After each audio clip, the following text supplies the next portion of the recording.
Florida's vacation rental bill awaits Governor Ron DeSantis' review. The Florida Senate and House of Representatives have passed Senate Bill 280, which aims to regulate short-term rentals. Have you heard about this yet, Troy?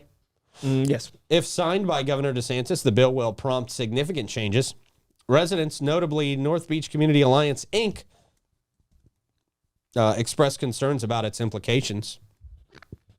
Excuse me. People are urging residents to email Governor DeSantis along with his chief of staff and legislative aide to veto the bill. Anderson criticizes SB 280 for favoring corporate-owned vacation rentals, potentially leading to unregulated occupancy and circumvention of local oversight. Well, what are your insights on this, Troy? I always go to you for insights when it comes to rental properties and things like that. Well, it's one of those situations. They had already passed the law where cities can't come down harder on property rights of certain people, and this kind of even enforces it a little bit more. So it's giving the people that have these rentals a little more breathing room. And some of the neighborhoods, are upset because they're feeling like their neighborhood's turning into a hotel type situation. A lot of them are, And I had short-term rental, but I bought it in the correct zoning at the time. But a lot of these are just buying them and then turning them into them. And I think if you're in RS or strictly residential, there should be some restrictions on it. And this kind of almost opens the floodgates for it.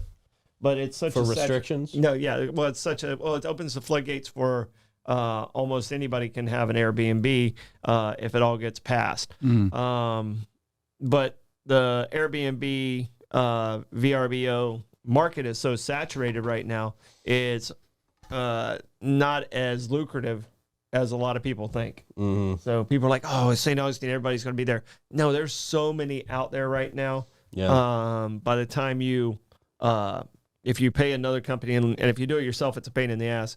You know, it's almost not worth it. You can get a part-time job at Publix and probably make more. Right. Yeah. Okay. So, I'm telling you, the ones that are in my neighborhood, do it as an affordable empty. long-term. Yeah, do it as an affordable long-term. Totally. Yeah. So, I mean, ours, where I'm located, ours stay pretty steady that are around us. Not mine. They're like, hell no. As the further you get out of town, the less volume you're going to have. And even the ones that are around us aren't as busy as they have been in the past. Okay. In a conversation with the St. Augustine Record. Oh, wow, because they have authority. They have people who work here locally at the St. Augustine Record. know. Do you have a name in there? No, it's just not a very in-depth conversation that I'm not even going to cover it. Whoops, It's just not, they just didn't mention very much. Would they call somebody in Atlanta? Probably. Specialist that read a book on St. Augustine. Yeah. But I mean, what DeSantis is a property rights guy, so it kind of makes sense. If it goes with, if you didn't like it, you should have bought it type situation. So.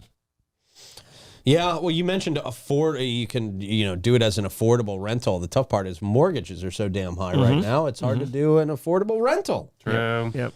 I think of affordable rental as somewhere in the area of between $1,000 and $1,500, but that's good luck. Yeah, that doesn't exist in St. Johns County anymore. No. God, man. All right, well. 18, 22, 24, that's the... Yeah. For like something simple, yeah. That's like the base now. Crazy. $1,800 a month. For St. Augustine. Yeah. It's nuts. It's nuts.